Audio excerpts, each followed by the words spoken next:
Questão 61, concurso EAGS, especialidade de eletrônica. Então fala o seguinte, ó, dado o circuito abaixo, calcule a corrente de Norton, dado RL igual a 10 ohms. Ok, então ele está falando que RL vale 10 ohms, ok? Mas ele quer saber a corrente de Norton. Olha só, aqui nessa questão ele não especificou, ok? A corrente de Norton, mas a corrente de Norton, pessoal, já que ele deu os pontos A e B, a corrente de Norton está entre os pontos A e B. Então toda vez que eu for calcular a corrente de Norton, toda vez que um circuito, toda vez que uma questão pedir a corrente de Norton entre pontos, né, entre determinados pontos, eu preciso colocar esses pontos em curto-circuito. Eu preciso fazer um curto entre eles. Então vamos interligar os pontos A e B. Ok? Então, para calcular a corrente de Norton entre os pontos, entre determinados pontos, nesse caso aqui entre os pontos A e B, eu preciso colocar esses pontos em curto-circuito. Ok. Então esse RL aqui poderia ser 100, poderia ser 20, 50, o valor que fosse. Não ia mudar em nada. Por quê?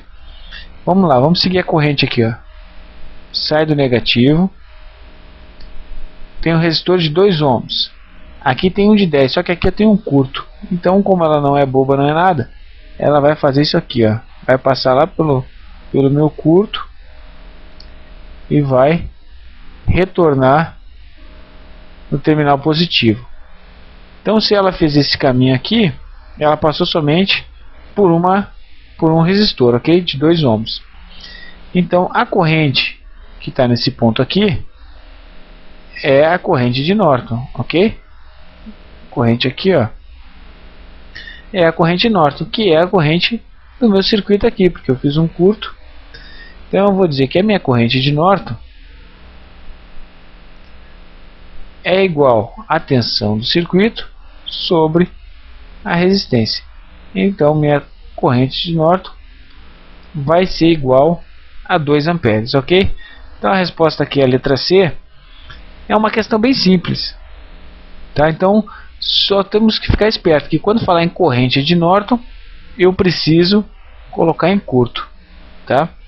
Não confundir, pessoal, porque tem questões que ele pede, calcule a tensão VTH, que é a tensão de Thevenin. Na tensão de Thevenin, eu preciso fazer o que? Eu preciso retirar a carga do circuito, ok? Então, quando eu for calcular a tensão VTH, que é a tensão de Thevenin, eu tiro ela do circuito. Mas, se tratando de corrente de Norton, eu preciso colocar em curto, ok? Então a resposta aqui é 2 amperes. Espero que eu tenha ajudado. Ok? Até a próxima videoaula.